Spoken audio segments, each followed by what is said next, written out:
Il s'agit de la 6e leçon d'introduction élémentaire à l'étude du droit, c'est-à-dire que nous allons terminer là notre première partie qui ouvrira ensuite sur la seconde partie qui porte sur l'introduction historique à l'étude du droit.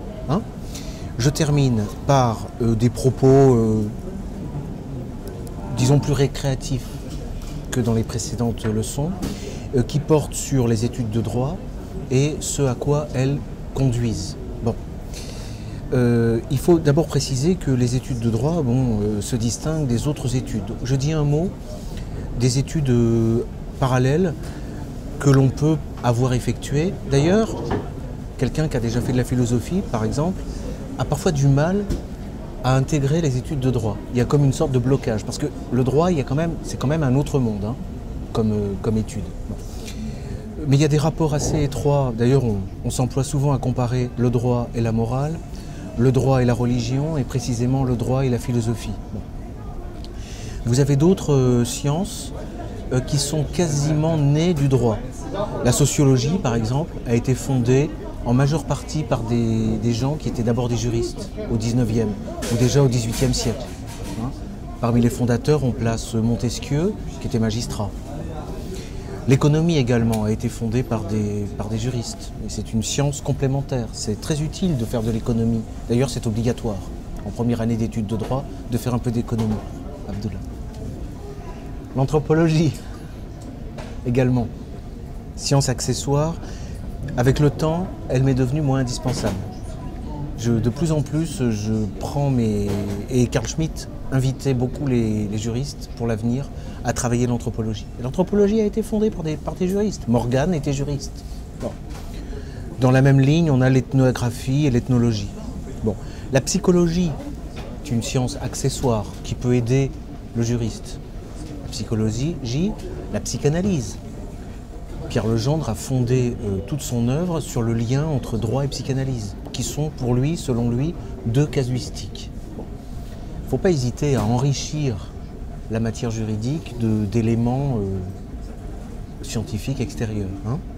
L'histoire a beaucoup à voir également avec le droit, sans parler de l'histoire du droit. Mais de façon plus fondamentale, vous avez deux sciences socles de la culture occidentale qui ont des rapports au niveau élémentaire avec la science juridique. Ça va peut-être vous surprendre, mais c'est, j'allais dire d'une façon un peu pompeuse, la mathématique. Quand on change le genre, ça fait toujours bien. Non, mais les mathématiques, on va voir au niveau élevé avec la science juridique, et la grammaire. La grammaire encore plus évidemment, puisque ça a à faire avec le langage. Et tout ce qui est interprétation, c'est la science du langage. Donc la rhétorique, après les lettres, le langage, etc. Voilà, j'en ai terminé avec les sciences annexes. Si on devait parler un peu de philosophie du droit, on pourrait faire les liens avec la religion, mais je passe. Pour aller directement à l'étude. Alors, par où entre-t-on dans cette science? Alors c'est Beria Saint-Prix qui disait qu'il y a 3 voies d'accès. On peut travailler chez un praticien, donc chez un notaire, chez un avocat, travailler dans la magistrature, etc. C'est la voie longue. C'est la voie longue, mais c'est en même temps la voie la plus ancienne. On le voit quand on regarde l'histoire du droit. Les premiers professeurs de droit sont des praticiens, c'est-à-dire des gens qui rendaient des consultations avec des disciples en fait, qui apprenaient sur le terrain, comme ça. Ça, c'est la première chose. Travailler, de toute façon, il faut compléter des études par la pratique. À moins de rester dans la pure théorie du droit, il y a besoin de cet élément pratique. Donc la pratique, les affaires, disons. Deuxième élément, les livres. Étudier soi-même avec les ouvrages. C'est une possibilité également plus longue, mais qui n'est pas impossible. On peut travailler le droit. Et attention, même si on étudie à l'université ou chez un praticien, on a de toute façon la nécessité de travailler les livres. Bien. Et puis enfin, la dernière méthode, qui est la plus rapide, c'est l'école. Alors, le droit est enseigné dans beaucoup de filières. On étudie déjà le droit au lycée, dans les filières compta, gestion, commerce. Il ne faut pas négliger ça, parce que déjà, là, on acquiert les bases. Et les enseignements de base sont souvent les meilleurs d'ailleurs. Si on veut avoir l'esprit perturbé, ne jamais rien comprendre au droit, le mieux, c'est de commencer directement par la première année de licence. On est de toute façon tout de suite assommé et on ne comprend rien. Alors que quand c'est des formations élémentaires, là on a les bases et ça permet d'avoir les meilleures armes. Bon, ensuite vous avez des BTS, des DUT, toute une série de filières à optique plus directement pratique où vous étudiez le droit. Surtout vous avez un cursus très important, c'est la capacité en droit qui vous permet d'avoir en 2 ans, par des cours du soir, c'est fait pour les professionnels. Moi, c'est une filière que je conseille souvent. Récemment, je l'ai conseillé à quelqu'un qui est journaliste et qui veut simplement faire du droit pour apprendre ce que c'est, quoi. Je lui ai conseillé la capacité en droit. En 2 ans, il va avoir une vue d'ensemble de la discipline à un rythme tout à fait humain par des cours donnés donc chaque soir de 6 à 8. Parfaitement adapté à ceux qui veulent découvrir cette matière. Sinon, vous avez la licence en 3 ans, le master en 2 ans et puis le doctorat qui peut durer 5 ans, voire 10 ans. Donc voilà pour l'organisation des études. Sur le comportement à adopter quand vous êtes étudiant.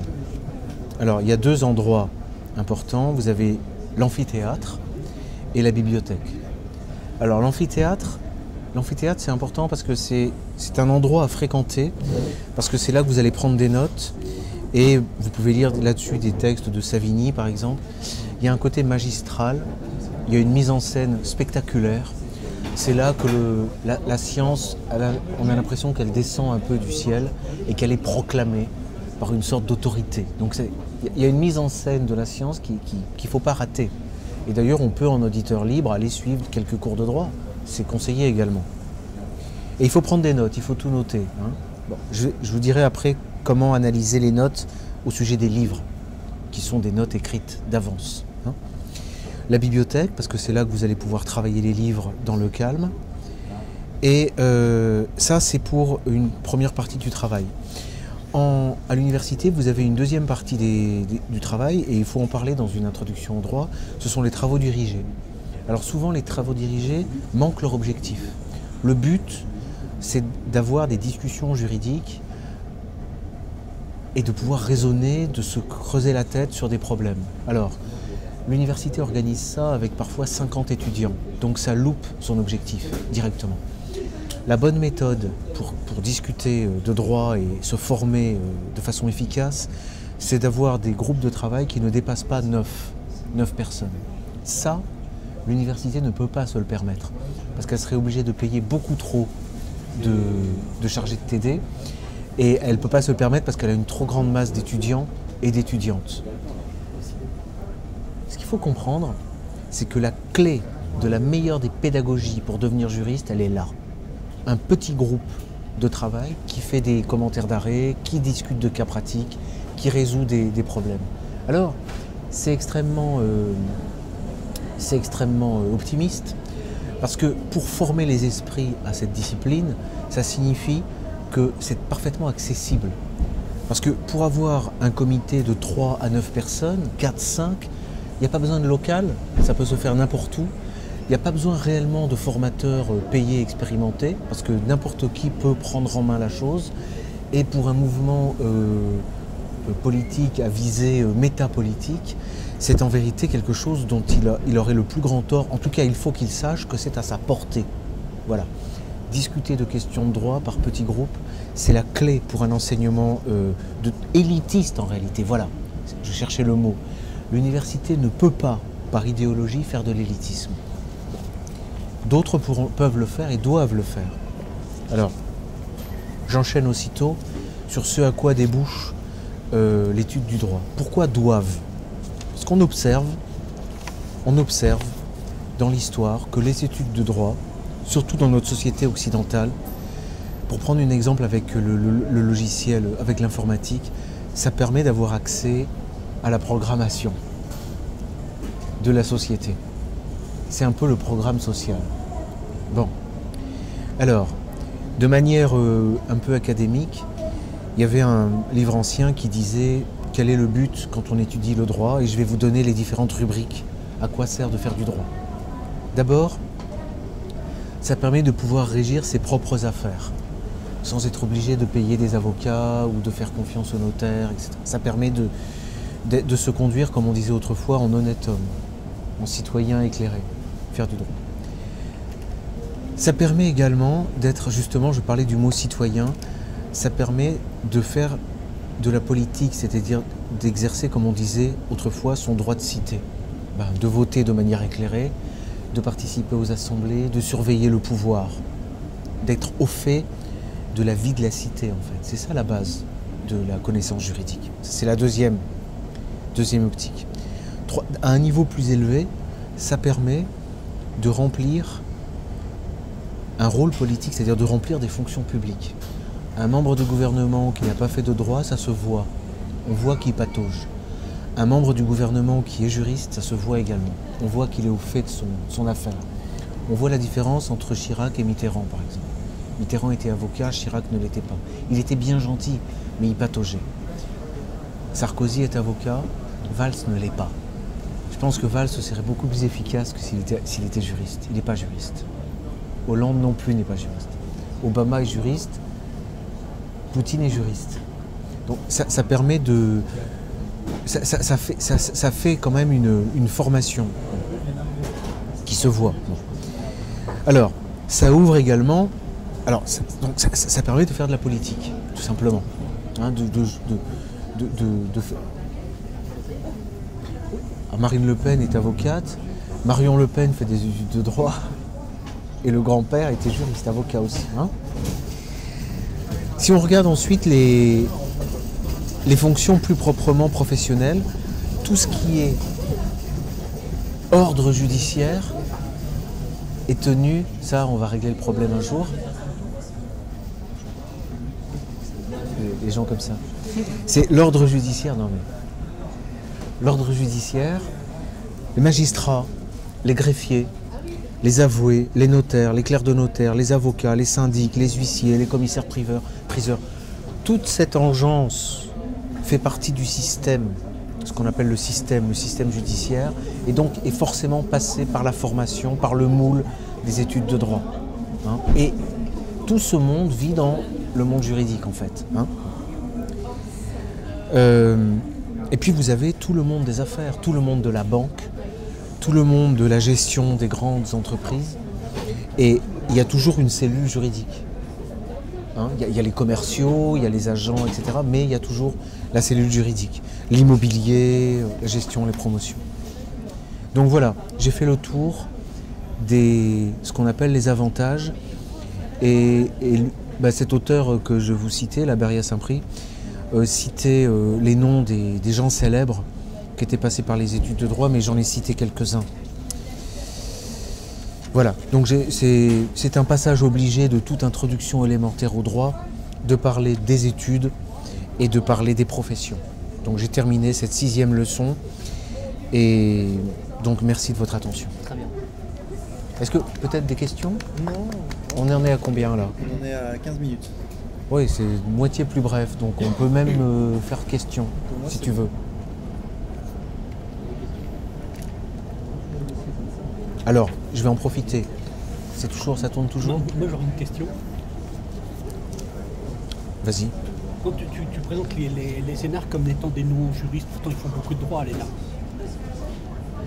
Oui, j'aimerais bien savoir comment ils font du droit exactement et quel genre de droit ils font. Parce que ça, c'est un vrai problème. C'est que les élites en France, dans l'histoire de France, il y a d'abord eu les théologiens. Et au Moyen-Âge, avec Philippe le Bel et un peu avant, les théologiens et les confesseurs ont été virés par les avocats et les juristes et les professeurs de droit. Et aujourd'hui, ce à quoi on a assisté au 19e et surtout au 20e, c'est à l'éviction des juristes et à leur remplacement par des gestionnaires et des administrateurs. Je ne sais pas quel genre de droit ils étudient à l'ENA. On dit qu'à l'ENA, on ne fait pas vraiment de droit. Il n'y a pas vraiment de cours. On n'apprend rien à l'ENA. C'est un milieu où on rentre dans un réseau. Donc l'un des problèmes qu'on a aujourd'hui, c'est justement ce côté énarque. Voilà. Il y a aussi d'autres grandes écoles avec d'autres corps. Mais le corps des juristes, s'il y avait peut-être plus de juristes, on n'en serait peut-être pas là. Ouais. C'est un problème. De toute façon, ça, j'en ai parlé dans les leçons d'introduction historique au droit. Il y a une décadence de l'enseignement du droit. Il y a une décadence du droit. Ça, c'est clair et c'est très net. Hein. Voilà. Non, j'avais envie, j'ai court-circuité tout à l'heure, il y avait des conseils de méthode élémentaires à dire. C'est vrai que l'étude du droit, ça passe beaucoup par l'apprentissage quand même. Hein. C'est pas qu'il faille tout apprendre par cœur, hein. Ça c'est pas vrai. Mais il y a quand même une méthode. Donc la méthode consiste, je vais la donner, hein, c'est une méthode élémentaire, consiste quand on lit un ouvrage ou ses cours, à ne pas se contenter d'une lecture. Et quand on bute sur un passage difficile, à ne pas s'arrêter à relire ce passage. Il faut passer. Il faut passer et continuer. Il y a des livres de droit que j'ai lus des dizaines de fois sans je dirais pas sans rien comprendre, mais parfois je lisais comme ça, sans même faire attention. Hein. Et relire plusieurs fois. Et il y a une technique, comme c'est très dense, très subdivisé, très analytique comme discipline, il faut faire des arbres. Il faut présenter la table des matières sous forme d'arborescence. Ça, c'est vraiment un moyen à la fois mnémotechnique et un moyen d'analyse de la discipline et de compréhension des subdivisions et des concepts. Et c'est en vérité comme ça qu'on apprend par cœur et qu'on comprend. Hein, en faisant l'arbre, hein, un peu, ça se présente, là, on ne peut pas le voir, mais un peu comme un arbre généalogique, sauf qu'on donne comme ça toutes les grandes parties, les chapitres, les sections. Bon. Et puis, il faut visualiser, il faut faire des schémas, des tableaux, etc. Donc ça, ce sont les instruments élémentaires qui permettent donc de s'y mettre. Voilà.